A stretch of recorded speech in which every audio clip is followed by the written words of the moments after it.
Welcome to Miss Scarlett. Subscribe and don't miss out on Patreon. Have fun! In the quiet solitude of his dorm room, Elias reveled in the sumptuous feel of silk against his skin, a sensation that contradicted the simplicity of his surroundings. Under the gentle caress of moonbeams, he admired the lace edging of the garment, a delicate nightgown in the softest shade of pink. 3 weeks had passed since the gala, but the night he spent masquerading as Zoe remained etched vividly in his memory, refusing to fade. Freedom from the prying eyes of his roommate granted him rare moments of unfettered self-expression. Glimpsing his reflection, Elias studied the softened contours of his face, the gentler aura bestowed not by cosmetic wizardry or artfully coiffed locks, but simply from the essence of the attire. Reminiscing, he recalled the swing of baby blue, the delicate swish of fabric as he walked, and the curve of a womanly figure that surprised him, a fleeting taste of another life. How natural it had felt to glide across the ballroom in those heels after a bit of practice. "You're a natural," Aunt Martha had whispered as she adjusted his blonde hair, artfully arranged into soft waves that framed his face. "Those models canceling was the best thing that could have happened." Elias had only agreed to help as a last resort. His aunt's charity fashion gala was her pride and joy, raising money for women's education while showcasing her impressive collection of vintage clothing. When her models backed out at the last minute with food poisoning, she'd turned desperate eyes to her nephew. "It's just for one night," she'd pleaded, "and you have just the right build for these vintage pieces." He had reluctantly agreed, never expecting to feel so right. His phone buzzed on the nightstand, pulling him from his reverie. Aunt Martha's name flashed on the screen. Elias hesitated before answering, suddenly aware of what he was wearing. "Hello?" "Elias, darling, I've been thinking about you non-stop since the gala. You were absolutely magnificent." He felt heat rise to his cheeks. "Thanks, Aunt Martha. It was interesting." "Interesting. My dear, you were born for it. I've never seen anyone take to those heels so naturally. The Vandermeers are still talking about my gorgeous niece, Zoe." The name sent an unexpected thrill through him. "I was just helping out." "Well, I need your help again. The response to the vintage collection was so overwhelming that the Bennington Museum wants me to showcase it for their annual fundraiser next month. Their usual models are booked for a show in Milan." Elias's heart skipped. "I don't know if I—" "Please, darling. You were perfect, and I've already acquired some new pieces I'm dying to see on you." The no that should have come easily stuck in his throat. Instead, he found himself saying, "When exactly is it?" 3 weeks from Saturday. You'll be on break then, won't you? You could stay with me for the week before to prepare." Elias glanced down at the pink nightgown, at his unpainted nails. "Let me check my schedule and get back to you." "Of course, darling, but do let me know soon. And Elias, I've never seen you look more yourself than you did that night." After hanging up, Elias sat motionless on the edge of his bed. His aunt's words echoed in his mind. More yourself. Was that true? The question followed him as he finally drifted to sleep, the silk nightgown a gentle embrace. 2 days later, Elias found himself sitting in his campus coffee shop, laptop open but forgotten as he stared into his cooling cappuccino. He'd been unable to think of anything but Aunt Martha's offer. Earth to Elias. A voice broke through his thoughts. He looked up to see his friend Renee sliding into the chair across from him, her dark curls bouncing as she set down her own elaborate coffee concoction. You've been staring at that drink like it holds the secrets of the universe. Sorry, he mumbled. Just distracted. Renee tilted her head, studying him. This wouldn't have anything to do with your mysterious disappearance during the first weekend of break, would it? You never did tell me where you went. Elias shifted uncomfortably. He hadn't told anyone about the gala. I was helping my aunt with a charity event. Must have been some event. You've been in another world ever since. Renee leaned forward, lowering her voice conspiratorially. Did you meet someone? Elias nearly choked on his coffee. In a way, he had met someone, a version of himself he never knew existed. No, nothing like that. Then what is it? And don't say nothing because I've known you too long to fall for that. Taking a deep breath, Elias made a split-second decision. My aunt needs help with another event. She wants me to model for her vintage clothing collection. Renee's eyebrows shot up. Model? That's amazing! I didn't know you were into that. Women's clothing, he clarified quietly, watching her face carefully. Vintage women's fashion. To his surprise, Renee's expression brightened with interest rather than shock. Seriously? That's fascinating. Like, drag performance? Not exactly. It's more traditional modeling for a museum fundraiser. And you've done this before? Recently? Elias nodded slowly. The charity gala. Her models canceled last minute, and she was desperate. And?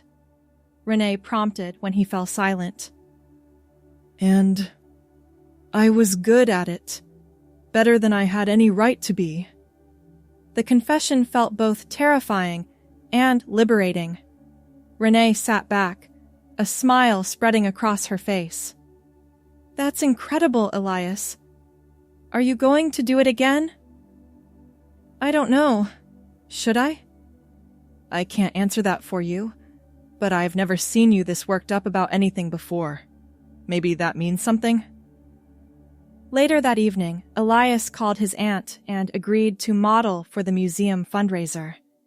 His heart raced as he hung up the phone, equal parts terrified and exhilarated. The next 3 weeks passed in a blur of classes and assignments as Elias tried to get ahead in his coursework before the break. The pink silk nightgown became a nightly ritual, a secret that both comforted and confused him.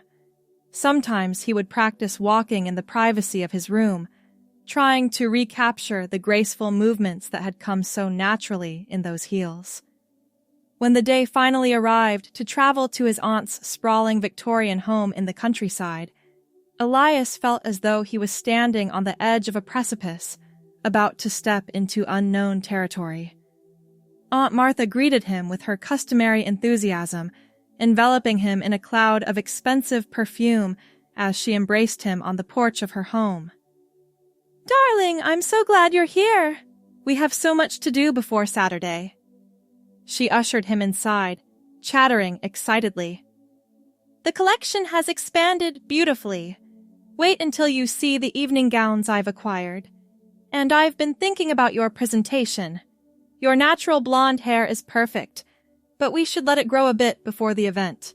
Extensions would work wonderfully for now. Elias set his duffel bag down in the foyer, momentarily overwhelmed. Extensions? Nothing dramatic, darling. Just to give you some length to work with. I have a wonderful stylist coming tomorrow. She paused, studying his face. Unless you'd rather not. No, it's fine, he found himself saying. Whatever you think is best. Martha beamed. Excellent. Now let me show you to your room. You'll be in the blue guest suite this time. I've set up a proper vanity in there for you.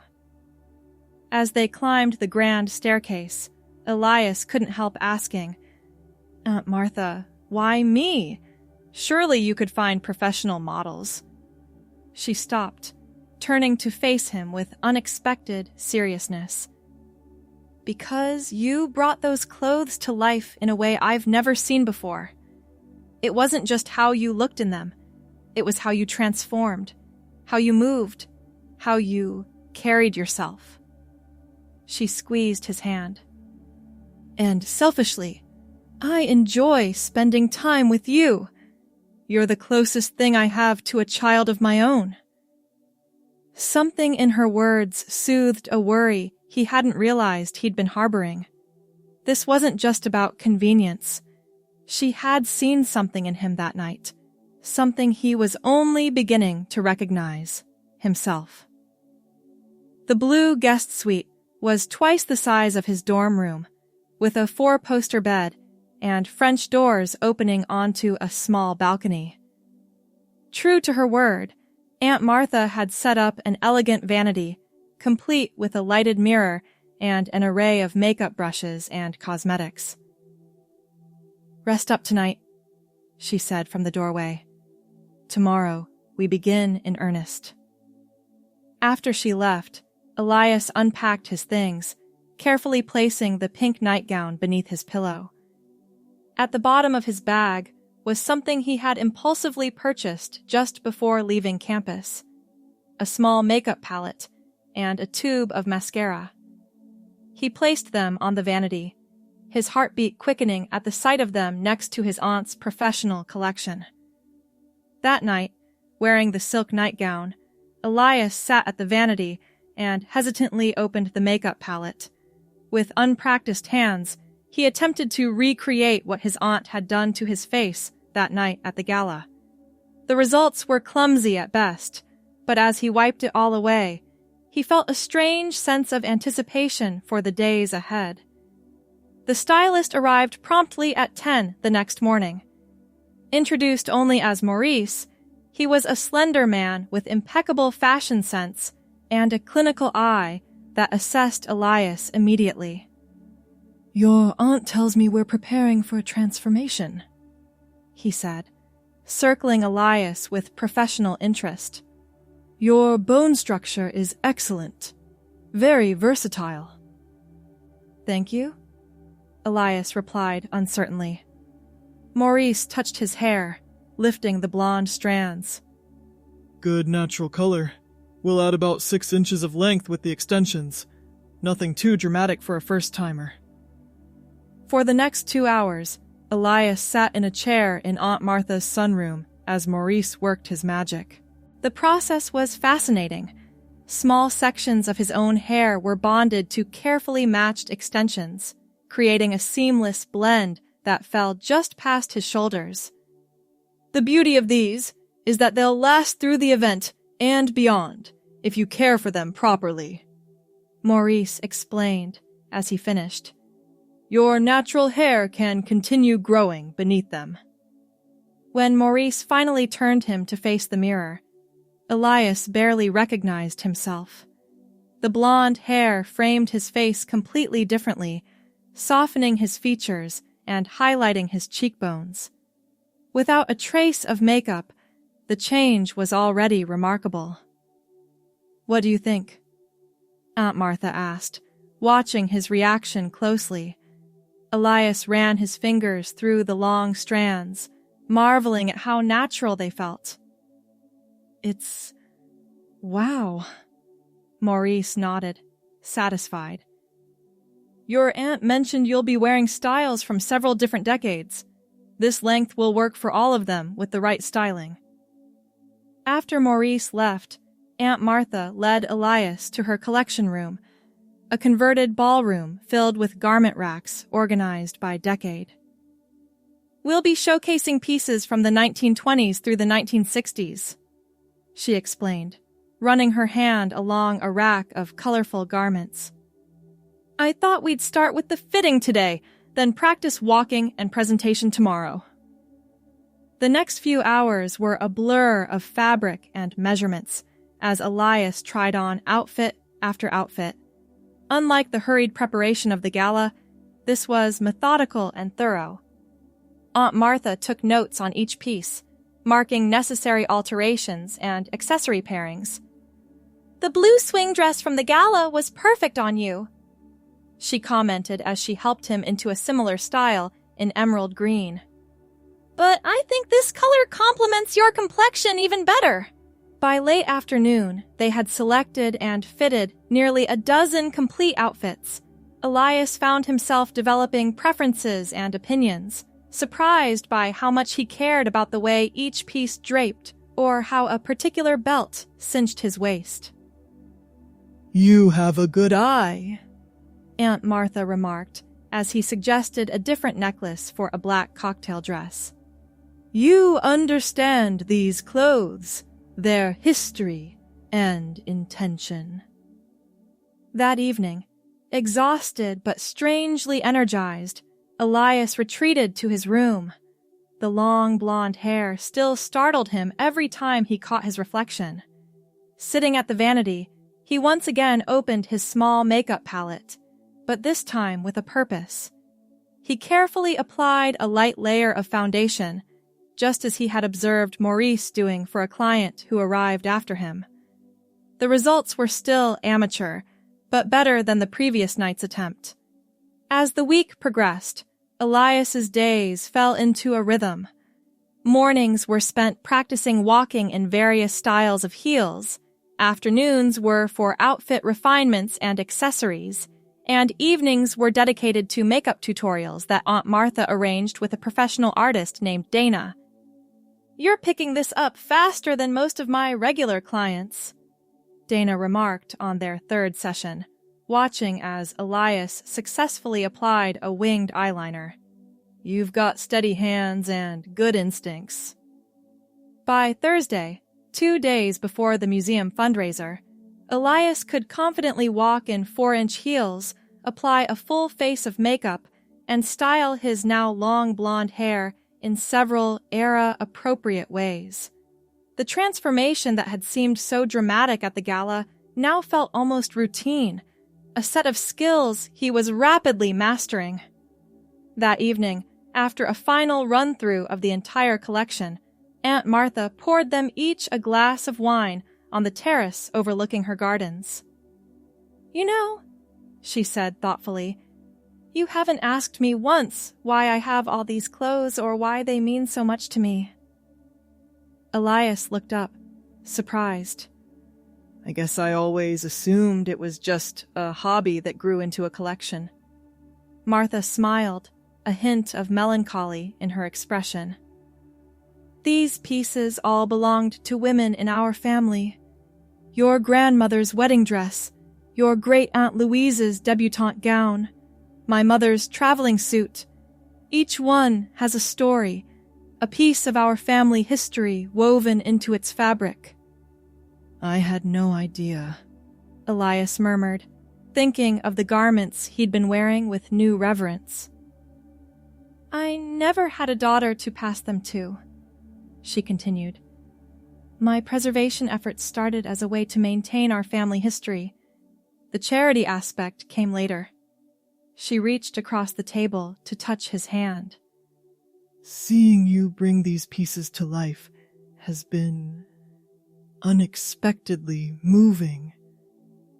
A comfortable silence fell between them, broken only by the distant sound of crickets in the garden. Finally, Elias gathered his courage to ask the question that had been lingering in his mind all week. After the fundraiser, what happens then? Martha studied him over the rim of her wine glass. What would you like to happen? I don't know, he admitted. This all still feels very new. New, but not wrong, she prompted gently. No, he said with certainty. Not wrong at all. She nodded, apparently satisfied with his answer. Then after the fundraiser, we continue exploring, at whatever pace feels right to you. That night, as Elias brushed out his long blonde hair before bed, he realized that he no longer felt like he was playing a part or helping with a favor. Something fundamental had shifted within him, like pieces of a puzzle finally clicking into place. Saturday arrived with a flurry of activity. the house filled with assistants and technicians preparing for the pre-event photo shoot that would document the collection for the museum's archives. Elias spent the morning in a makeshift studio set up in the conservatory, posing in each outfit under the guidance of a photographer who treated him with the same professional courtesy extended to any model. "The camera loves you," the photographer commented between shots of Elias in a 1930s satin evening gown. "You have an old-world elegance that suits these pieces perfectly." By mid-afternoon, it was time to prepare for the actual event. Aunt Martha had decided that Elias would wear the emerald green swing dress from the 1950s for his initial appearance, changing into other key pieces throughout the evening. As Dana applied the finishing touches to his makeup, a classic red lip and subtle cat eye that complemented the dress's vintage style, Elias studied his reflection in the vanity mirror. The person looking back at him was both familiar and new, a version of himself that felt more authentic with each passing day. "There," Dana said, stepping back to admire her work. "Absolutely stunning." Aunt Martha entered the room, already dressed in an elegant black gown, and gasped softly. "Oh, my dear, you're breathtaking." Standing to face her, Elias smoothed the full skirt of the emerald dress. "Do you really think so?" "I know so." She approached, adjusting the pearl necklace that adorned his neck. "Are you ready?" He took a deep breath. "As ready as I'll ever be." Unlike the gala, where he had been thrust into the role with little preparation, tonight Elias moved through the museum halls with confidence. His long blonde hair was styled in soft waves that bounced gently with each step, and the emerald dress swished pleasantly around his legs as he navigated the crowd. "You must be Zoe!" A middle-aged woman in an expensive-looking pantsuit approached, hand extended. "Martha has told us so much about her talented niece. I'm Eleanor Whitmore, the museum director." Without hesitation, Elias slipped into the identity that now felt like a second skin. "It's lovely to meet you. The museum is beautiful." Throughout the evening, as he changed into different outfits for the informal modeling segments, Elias was consistently addressed as Zoe, Martha's niece. The name, once just a hasty cover story, now felt right in a way he couldn't quite articulate. During a brief moment alone between changes, as he stood in a secluded alcove catching his breath, a tall man with silver temples approached. "I hope I'm not intruding," the man said with a warm smile. "I just wanted to compliment you on how beautifully you're representing these historical pieces. I'm Robert Edwards, the museum's curator of textiles." "Thank you," Elias replied, smoothing the beaded bodice of the 1920s flapper dress he was currently wearing. "My aunt has taught me so much about their history and significance. It shows. There's a respect in how you wear them." Robert hesitated, then added, "Would you perhaps be interested in consulting on our upcoming exhibition on fashion history? Your knowledge and presentation skills would be invaluable." The offer caught Elias completely off guard. I'd need to check my schedule. I'm still in college." "Of course. No rush." Robert handed him a business card. "Think about it and let me know. It would only be a few days here and there, mostly weekends." As Robert walked away, Elias stared at the card in his hand. It was addressed to Zoe, as if that identity was already set in stone. The remainder of the evening passed in a whirlwind of conversations and outfit changes. By the time the last guest departed, and Elias changed into a comfortable silk robe his aunt had provided, his feet ached from the heels and his face felt tight from hours of wearing makeup. Yet as he sat at the vanity removing his makeup with the cleansing routine Dana had taught him, he felt a profound sense of accomplishment and reluctance for the night to end. Aunt Martha knocked softly before entering his room, still elegant in her evening wear, but with her shoes discarded. "You were magnificent, darling. Everyone was enchanted by you." It was actually fun, Elias admitted. "Different from the gala. I felt more prepared, more myself." Martha sat on the edge of his bed, watching him through the mirror. "Robert mentioned he offered you a consulting position." You know him well? We've worked together on several exhibitions. He's brilliant, and he doesn't offer compliments or opportunities lightly. Elias set down the makeup remover, turning to face his aunt. "I'm not sure what to do about it, about any of this, really." Martha's expression softened. What do you want to do? That's just it. I don't know anymore. He gestured vaguely at his reflection. The long blonde hair, the remnants of makeup still visible around his eyes. "This was supposed to be temporary. A favor. But it doesn't feel temporary anymore." It doesn't have to be, Martha said simply. Zoe doesn't have to exist only for charity events. The name hung in the air between them, laden with meaning and possibility. "I can't just be Zoe all the time," Elias said, though even as the words left his mouth, he wondered if that was true. "Why not?" Martha's question was gentle but direct. Who says you can't? Society? My parents? The entire structure of how I've lived my life until now? Martha nodded thoughtfully. Valid concerns, but not insurmountable ones. She stood, moving to stand behind him at the vanity. Placing her hands on his shoulders, she met his eyes in the mirror. "You have options, my dear. More than you might realize. And you have time to explore them." Later, after his aunt had wished him good night, and he had completed his skincare routine, Elias lay in bed, unable to sleep. The long blonde hair spread across his pillow, catching the moonlight that streamed through the curtains. He thought about the museum curator's offer, about how natural it had felt to be addressed as Zoe all evening, about the growing discomfort he felt at the prospect of returning to his previous life. Around 3 a.m, he made a decision.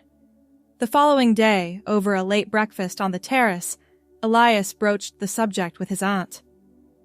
"I'd like to stay here a bit longer, if that's okay. I have another week before classes resume." Martha buttered a piece of toast with deliberate care. "Of course. You're always welcome here. May I ask what prompted this decision?" "I want to explore this further. Being Zoe. See if it's something more than just modeling vintage clothes." He stared into his coffee cup, finding the words difficult despite his aunt's obvious acceptance. "I've been thinking about it non-stop since the gala. It feels important in a way I can't quite explain." "You don't need to explain it to me," Martha assured him. "But you might need to explain it to yourself eventually." "That's what I'm hoping to do."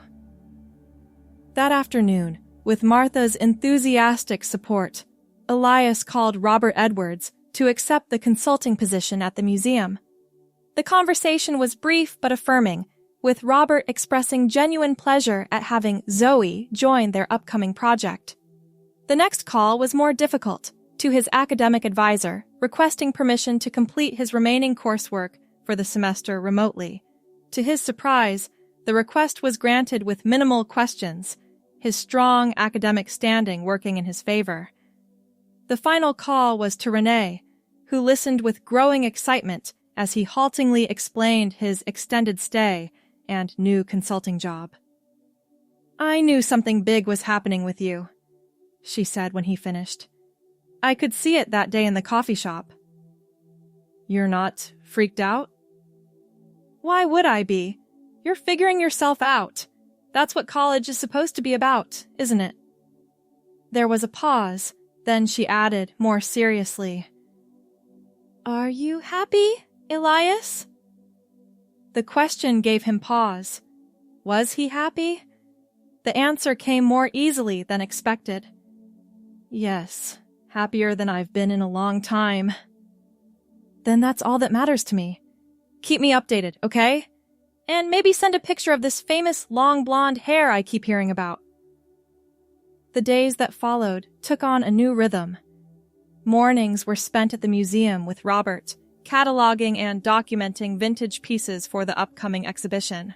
Afternoons were for personal exploration, shopping with Martha for contemporary clothes that felt right, practicing makeup techniques, researching the questions that swirled through his mind late at night. 2 weeks into this new routine, as Elias, now almost exclusively going by Zoe, sat at his vanity preparing for a dinner party Martha was hosting, a notification appeared on his phone. His parents, returning early from their extended business trip abroad, wanted to video call. Panic seized him. They knew nothing of the changes of the past month. They had no idea that their son was currently sitting at a vanity with shoulder-length blonde hair, wearing a simple black dress, about to apply makeup. With trembling fingers, he texted that he would call them back later, citing poor internet connection. It bought him time, but not much. Sooner or later, he would have to face them. That realization cast a shadow over the dinner party. Though he smiled and conversed with Martha's friends, inside he was wrestling with questions of identity and disclosure. Who was he becoming? Who did he want to be? And how would he explain any of it to his parents? Late that night, after the guests had departed, he found Martha in her study, reviewing correspondence. "May I talk to you about something?" he asked from the doorway, still wearing the black dress but with his makeup removed. Martha set aside her reading glasses. "Of course, darling. What's troubling you?" He sank into the leather chair across from her desk. "My parents called today. Or tried to. I didn't answer." "Ah." She nodded, understanding. "And you're worried about what to tell them?" "Yes. No. I don't know." He ran a hand through his long blonde hair, a gesture that had become habitual. "I'm not even sure what I would be telling them, exactly. I don't have all the answers myself yet." Martha studied him thoughtfully. "Perhaps you don't need all the answers right now.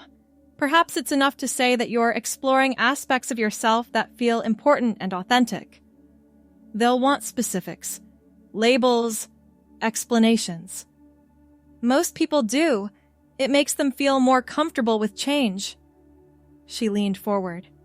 "But here's what I've learned in my 62 years on this earth. You don't owe anyone, not even your parents, clarity about your identity before you have it yourself."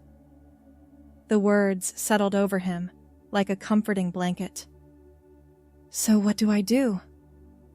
"Take the time you need. Set boundaries where necessary. And remember that people who truly love you will eventually come to respect your journey, even if they don't immediately understand it." 2 days later, feeling more centered but still nervous, Zoe finally returned her parents' call. She had decided not to hide who she was becoming, but also not to overwhelm them with too much at once. When her mother's face appeared on the screen, her immediate reaction was visible shock. "Elias? What?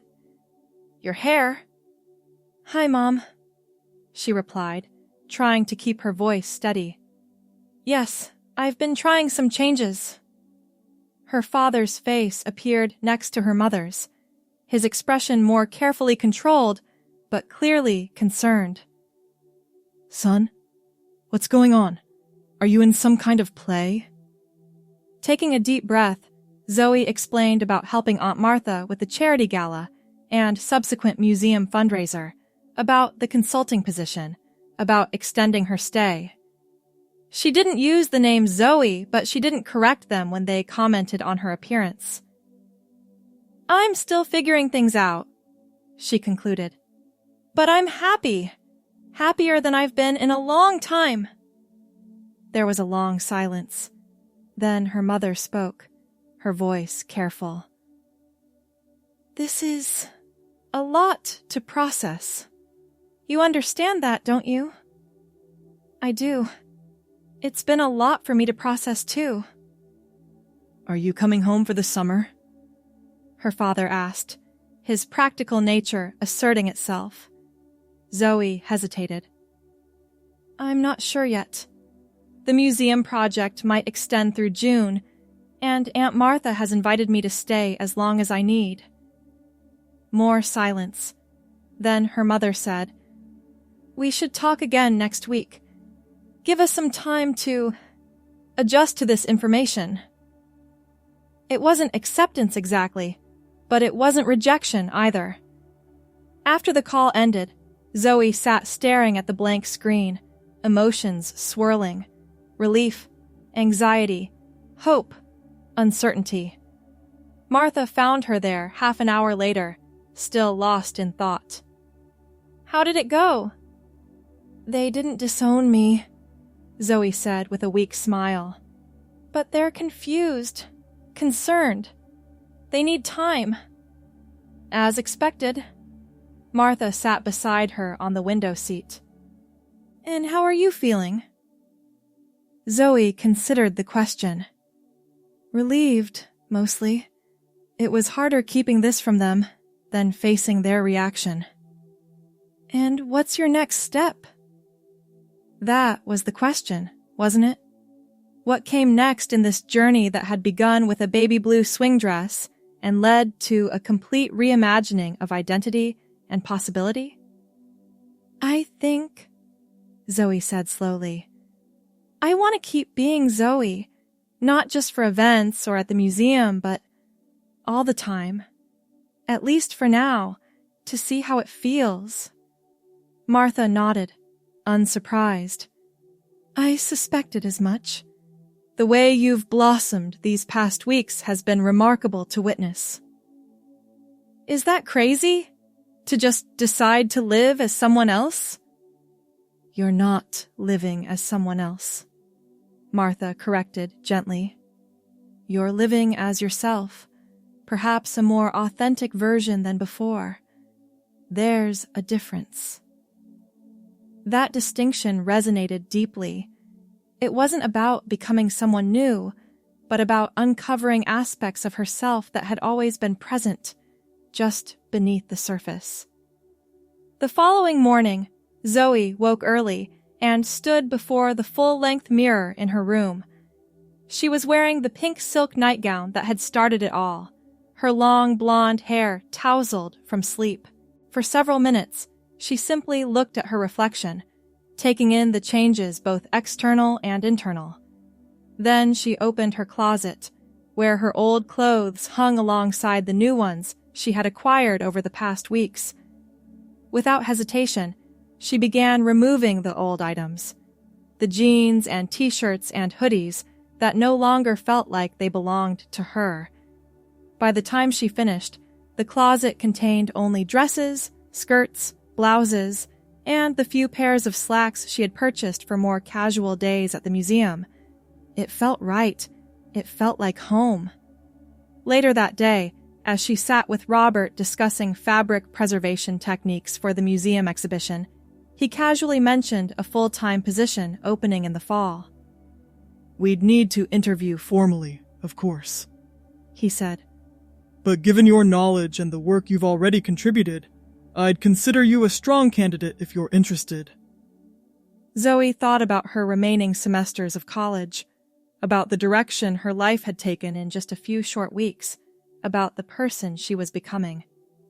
I would be very interested, she heard herself saying. Very interested indeed. That evening, as she helped Martha prepare dinner, her aunt asked whether she had made any decisions about the summer. I think I'll stay here, if that's still okay with you, Zoe replied, carefully chopping herbs for the salad. The museum position might become something more permanent, and She paused, finding the words. I feel at home here, both in this house and in myself. Martha smiled, the expression warming her elegant features. I was hoping you'd say that. In the stillness of the night, Zoe stood in the doorway of her bedroom, taking one final look back at the house that had been her sanctuary. It was more than just a building. It was a symbol of her growth, a testament to the power of self-discovery. I was always meant to find myself here, she whispered, as if speaking to the silent walls. The house, once a giant presence overshadowing her small stature, now echoed her sentiments, confirming that she had outgrown its confines. At that moment, the baby blue swing dress, hung carefully in the wardrobe, appeared to her as a friend, offering silent encouragement. The pink silk nightgown, now a relic from her past, had long served its purpose, giving way to a vibrant collection that colored her days with authenticity. Thanks for watching, my girlies! Be sure to check out Patreon for more!